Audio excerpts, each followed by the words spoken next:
In my life, there have been few days as transformative as the day when my father, Richard, died unexpectedly at the age of 50. He was a man who spoke little and showed even less wealth, so the reading of his will left my mother, Laura, my sister Emily, and I in complete disbelief. With a somber tone, the lawyer revealed that he had left behind an estate worth $50 million, a staggering amount that none of us had imagined.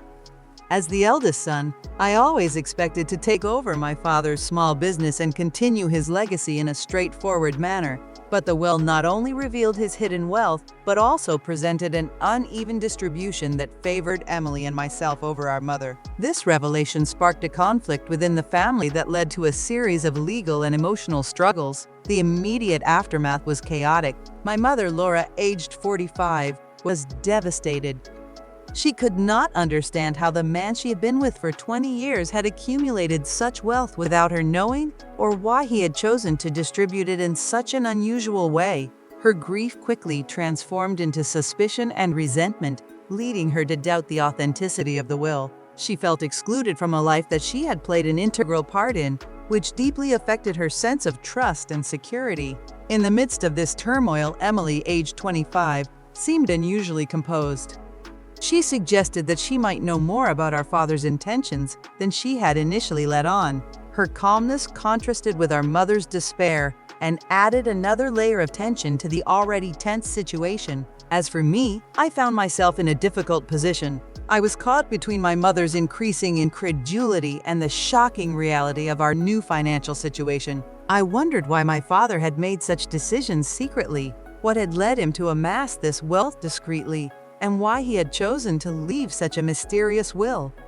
This inheritance, far from being a blessing, felt like a curse that threatened to destroy the family structure that I had cherished all my life. The will became a source of constant debate and conflict, with each family member grappling with their own shock, disbelief, and the looming question of what truly constitutes my father's legacy. In the coming weeks, the situation escalated when my mother decided to challenge the will legally. The family home, once a place of warmth and unity, turned into a battlefield of differing allegiances and hidden agendas. Throughout it all, I struggled with my emotions, trying to balance my love and loyalty for my mother with respect for my father's wishes. This dispute over inheritance unearthed deep-seated issues within our family, questioning the very foundations of relationships. It made me realize that my father's wealth could potentially change our lives, but what price? The answer to this question seemed increasingly bleak as we prepared for a legal battle none of us wanted. Each step forward in the process highlighted how much we had lost since that shocking revelation. The days following the revelation of my father's will were filled with emotions and legal documents. Laura, my mother, driven by grief and disbelief, decided to contest the will. She couldn't fathom how her father had managed to accumulate $50 million secretly. And she couldn't accept that he would leave an uneven share to us, effectively bypassing her. She believed the legitimacy of the will to be questionable at best, so armed with determination and Mr. Davis's support, our family advocate, she initiated a legal battle. The court became an arena where our dirty laundry was aired, revealing more layers of personal and financial history than any of us wanted to reveal.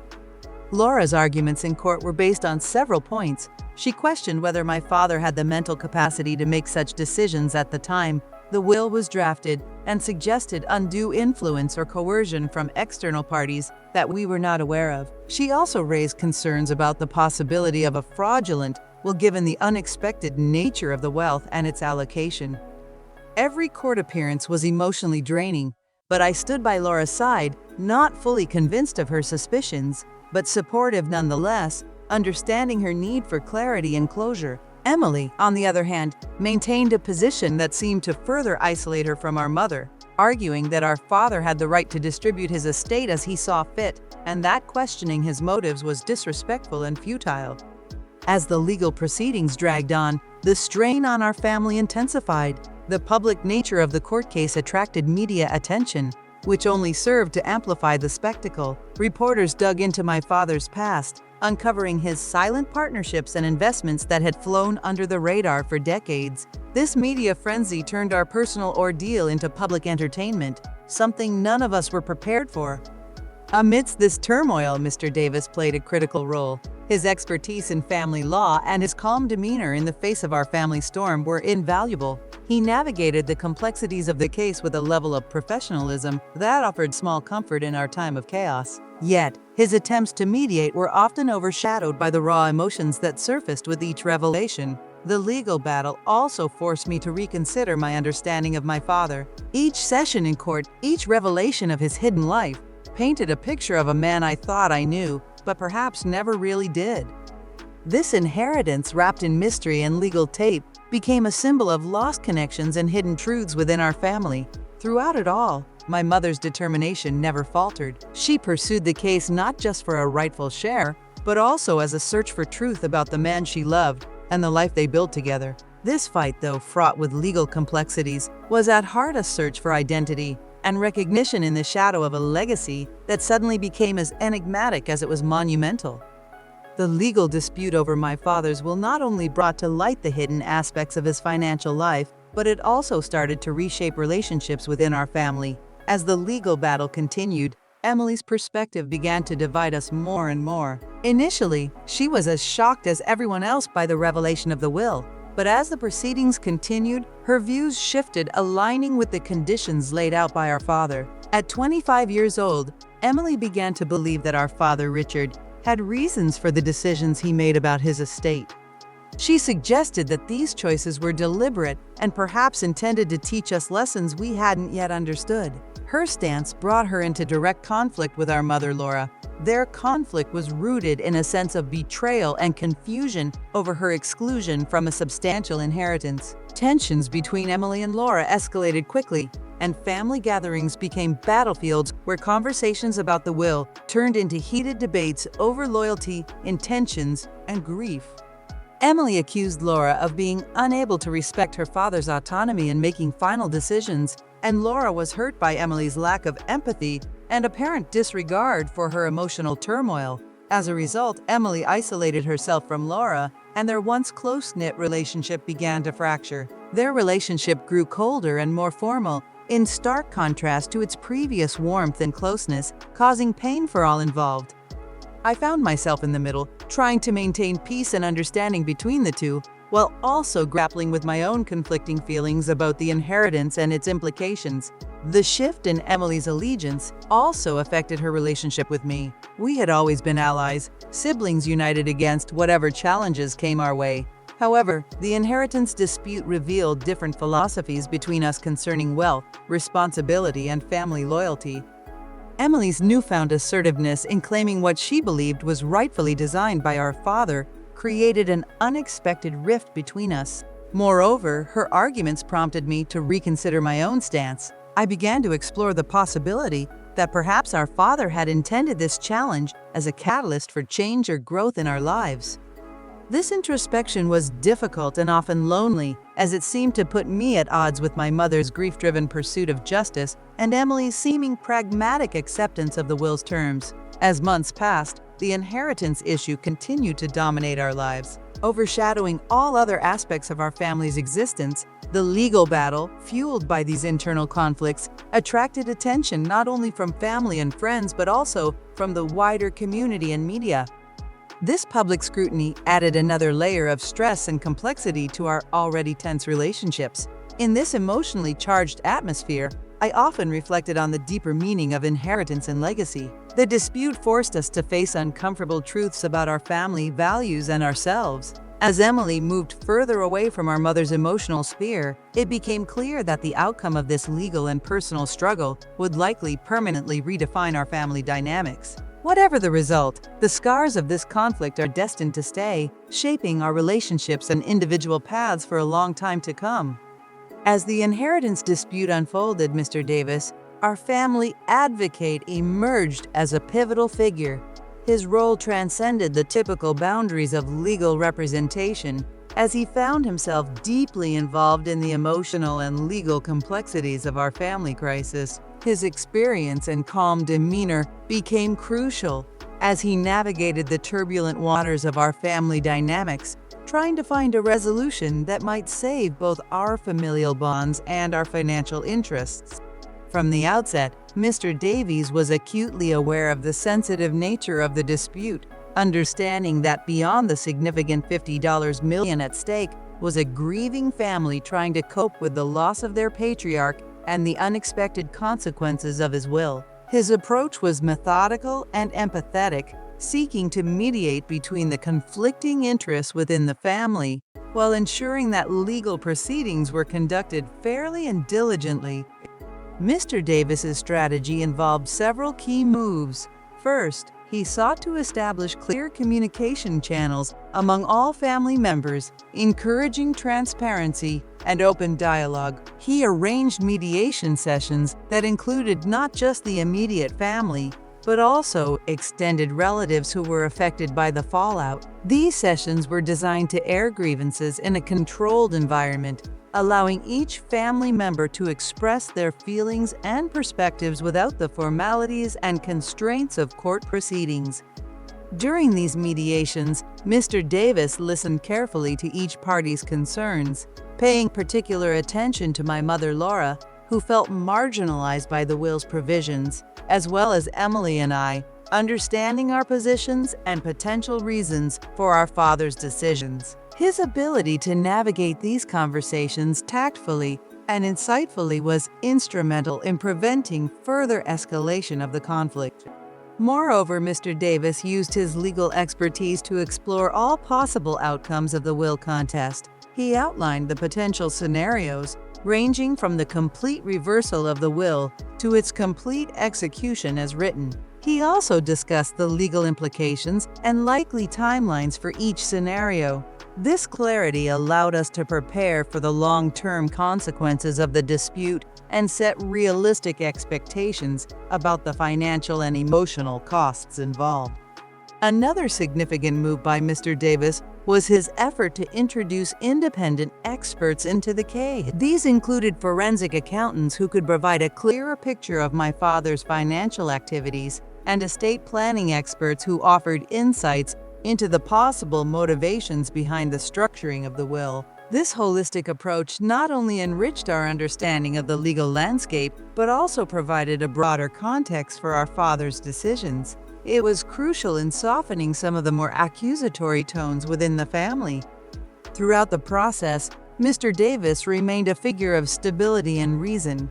His presence was reassuring, providing a buffer against the often overwhelming emotions that the dispute stirred. His strategies for mediation did not always lead to immediate reconciliation, but they injected a level of professionalism and care that was desperately needed. As the months wore on, the role of Mr. Davis proved to be more than just that of an advocate. He became a confidant and a counselor, guiding our family through one of the most challenging periods of our lives. While the ultimate outcome of the legal battle remained uncertain, his efforts ensured that whatever the result, it would be reached through a process that respected the dignity and emotional well-being of all involved. Amidst the whirlwind of legal battles and shifting allegiances, my role as the eldest son became increasingly complex. My struggle was not just about navigating the turbulent waters of the inheritance dispute, but also about maintaining a semblance of unity in a family that seemed on the brink of permanent division. The challenge was daunting. On one side, there was my mother, Laura, devastated and feeling betrayed by the revelations of my father. On the other side was my sister, Emily, whose perspective on our father's decisions was markedly different from mine. As I watched our family being torn apart, I often reflected on my father's intentions. Could he have foreseen the chaos his decisions would unleash, or had he underestimated the bonds that held us together, thinking perhaps that the financial security he was providing would outweigh the emotional costs? These questions haunted me as I tried to bridge the growing gaps between my loved ones. The estate, valued at $50 million, had suddenly become a curse rather than a blessing.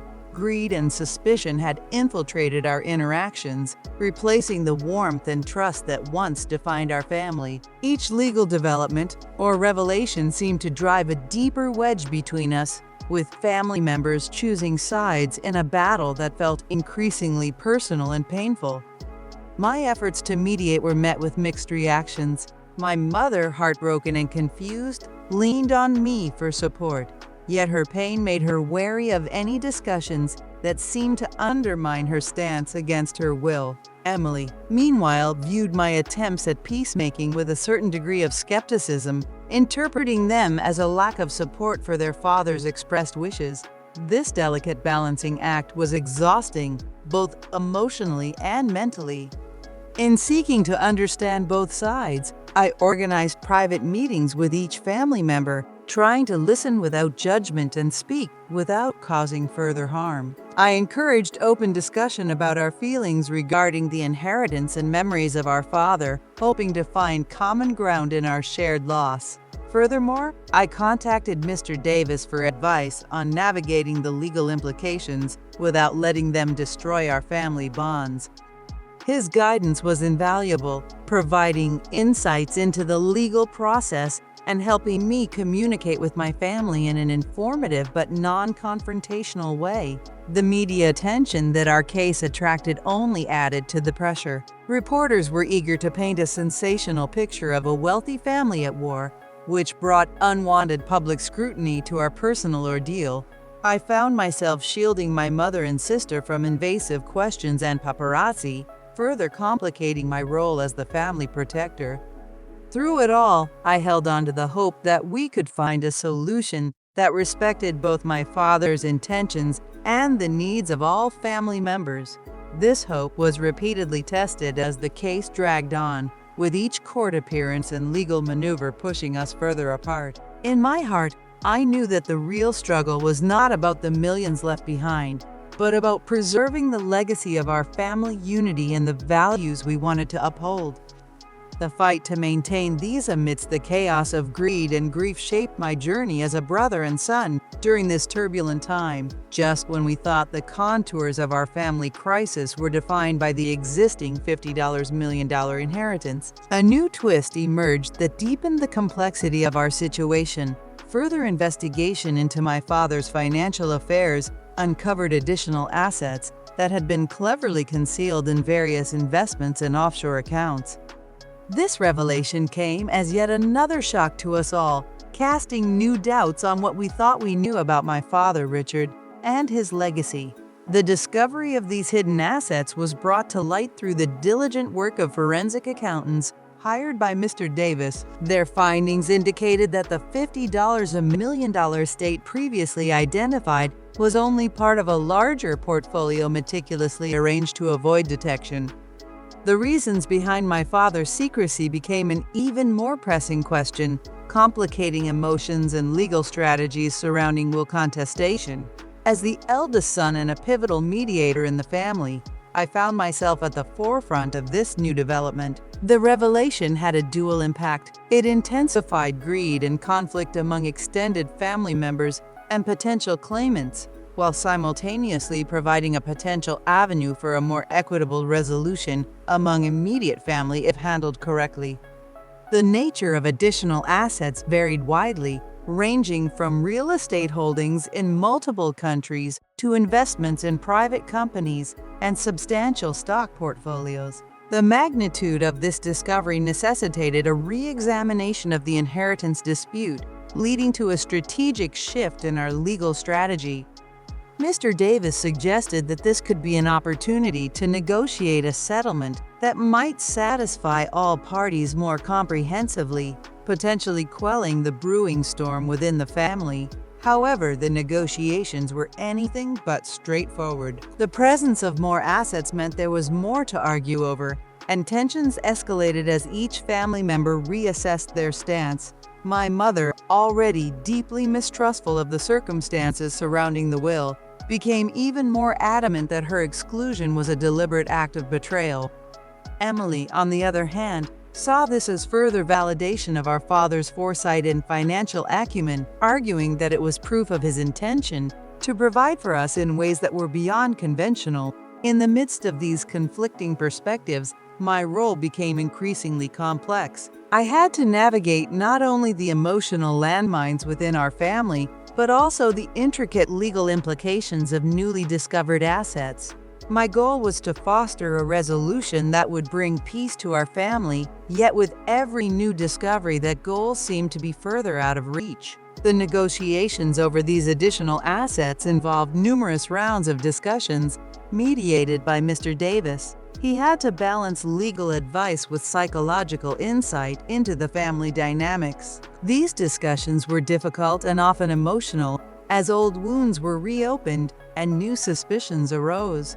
Throughout this experience, the concept of legacy took on a new significance for me. It was not just about the wealth that was left behind, but about the memories and values associated with it. The additional assets highlighted a deep divide between the father I thought I knew and the businessman who operated with such secrecy.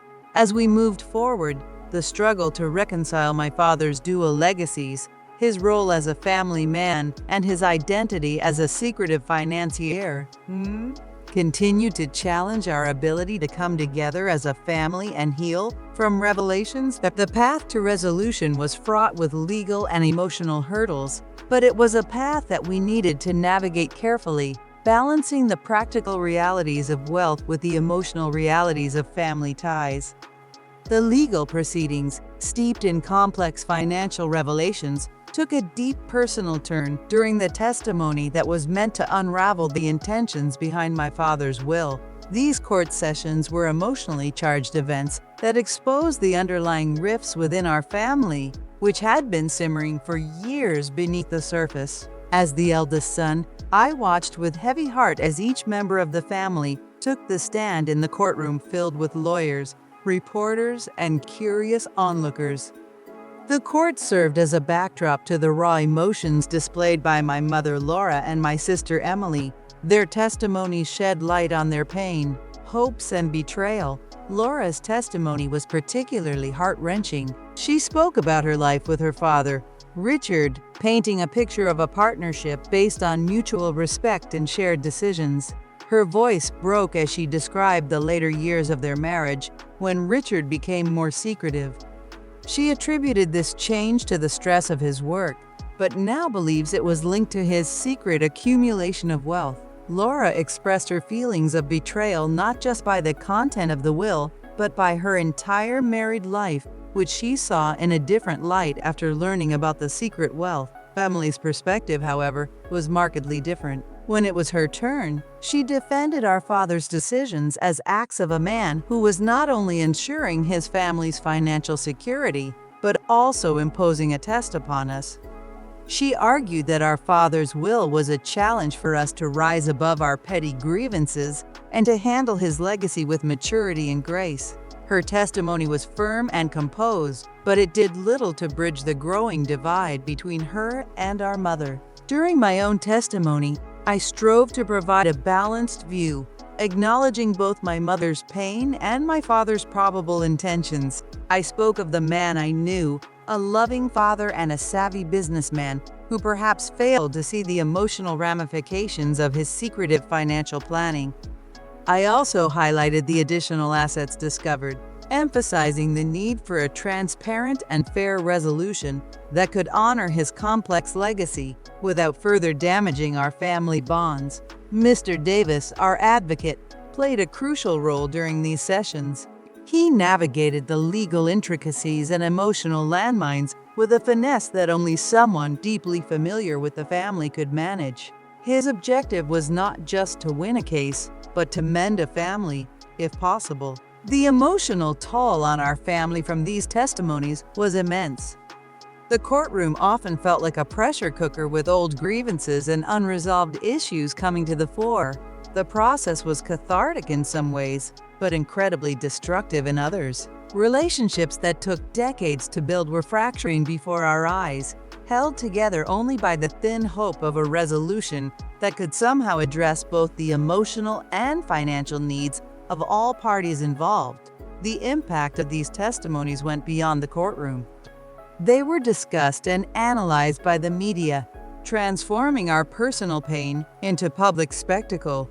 This additional layer of attention only increased the stress and anxiety we felt, making proceedings even more difficult. As court sessions continued, It became clearer that the outcome of this legal battle would forever change our family dynamics. Whatever the final decision would be, scars from this experience would remain, challenging us to find a way forward after a legacy as complex as the person who left it. As the inheritance dispute dragged on, the possibility of an amicable settlement seemed increasingly remote. Negotiations began with a faint hope of compromise that would allow our family to avoid the prolonged bitterness of a court battle. However, as stakeholders became entrenched in their positions, these negotiations gradually dissolved into a series of unsuccessful attempts that only served to deepen existing divisions.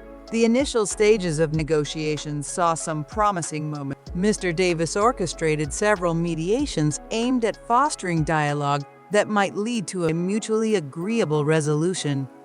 During these meetings, we explored various settlement options and discussed ways to fairly distribute not only the $50 million mentioned in the will, but also the additional assets that were uncovered. Each of us, my mother Laura, my sister Emily, brought our own perspectives and emotional baggage to these discussions. Laura remained steadfast in her belief that she had been wrongfully excluded from the will and deserved a significant share of the estate, not just for financial reasons, but as a matter of principle and respect. Her stance was hardened by the revelations of hidden assets, which she saw as evidence of deceit. Emily, on the other hand, continued to advocate respecting our father's final wishes as documented in the will, interpreting it as a testament to his foresight and understanding of each family member's true needs and character. My role in these negotiations was painful. I tried to bridge the gap between my mother and sister by proposing various asset distribution formulas that might satisfy both legal and emotional claims, but each compromise seemed to highlight the vast gap in perceptions and expectations. Emily viewed the compromises as betrayals of our father's intentions, while Laura saw them as necessary to correct a profound injustice. The sessions often ended in frustration and tears, with each of us retreating to our corners. The emotional toll was visible on everyone involved, and the stress exacerbated old wounds and created new ones, making rational discussion increasingly difficult. The intense media scrutiny and public commentary following each negotiation session added an extra layer of pressure and intrusion into our already strained lives. As Mr. Davis navigated through these troubled waters, his role expanded from that of a legal advisor to an emotional anchor. Despite his best efforts, the possibility of finding common ground seemed to slip further away with each passing day. The complex web created by the legal implications of the dispute, coupled with the high financial stakes and deep emotional involvement of all parties, made it difficult to resolve. Ultimately, the failure of negotiations led to a hardening of positions that felt almost insurmountable. The breakdown of talks marked a pivotal moment in our family saga, as it became clear that the resolution would have to be found in court. This realization was a bitter pill to swallow, as it signaled not just the failure of compromise, but potentially the end of any chance of familial unity. As we braced ourselves for the continuation of the court proceedings, the atmosphere was one of resignation and grim determination. The stakes were now higher than ever, not just in terms of financial outcomes, but in the lasting impact this battle would have on our relationships. After months of emotional testimony, failed negotiations, and intense legal scrutiny, the day of the final verdict arrived. This was the moment that would determine the distribution of my father's $50 million estate, along with newly discovered assets, fundamentally reshaping our family dynamics. Tension was palpable as we entered the courtroom, each of us carrying a mixture of dread and anticipation. As the judge began to speak, a heavy silence fell over the courtroom. The verdict would not only decide the legal fate of the inheritance, but would also signal the beginning of a new chapter for our family. One that might either mend or irreparably sever the fragile ties that still held us together. The judge acknowledged the complexity of the case, noting the deep emotional undercurrents that had influenced every aspect of the proceedings. He took into account the myriad of legal arguments presented by both sides. The testimonies revealed so much about our personal relationships and the significant implications for family unity. The verdict was more nuanced than any of us had expected. It did not fully grant any single party's wishes, but instead laid out a structured compromise that attempted to address the valid concerns raised by all involved. The judge ordered a redistribution of assets that differed significantly from the allocations specified in my father's will. This included a substantial portion awarded to my mother, Laura, recognizing her contribution to my father's success and the injustice posed by her initial exclusion. Emily received a considerable share, but with specific conditions attached, fostering responsible management of wealth, reflecting her arguments about preserving our father's legacy and business acumen he valued. As for me, I was entrusted with overseeing certain aspects of the estate, tasked with maintaining a balance between preserving my father's business legacy and ensuring fair support for all family members. The verdict also mandated family counseling as a condition of the estate settlement, recognizing the deep emotional wounds that need healing beyond the legal resolution. This part of the ruling emphasized the judge's understanding that the issues at stake go far beyond financial assets and touch on the very essence of family bonds. As we left the courtroom, the mood was solemn. There was a sense of relief that the legal battle was over, but the emotional residue hung in the air thickly. Emily, Laura, and I exchanged weary glances that conveyed volumes about our weariness. It was clear that although the court had come to a decision, the road to emotional recovery and true reconciliation lay ahead of us. In the days following the verdict, we began to take tentative steps towards understanding and possibly forgiveness. The mandatory counseling sessions turned out to be more about unpacking years of misunderstandings and unspoken grievances than about will. We slowly began to see each other not just as opponents in a legal fight, but as family members who all had lost something irreplaceable: the unguarded trust and simplicity of our relationship before the will was revealed. Judgment Day indeed redefined our family dynamics, imposing a new structure on our interactions and financial affairs, but it also opened the door to possible reconciliation, offering a glimmer of hope that perhaps over time we could build something even stronger out of the ruins of our disagreement. The final verdict in the inheritance dispute brought both closure and new challenges to our family. It marked the end of a tumultuous legal battle over my father's $50 million estate, but it also ushered in a period of introspection and rebuilding. As we began to navigate the aftermath, the lessons we learned from this ordeal became crucial in shaping our paths forward and preventing future conflicts. One of the most significant lessons was the importance of transparency within the family.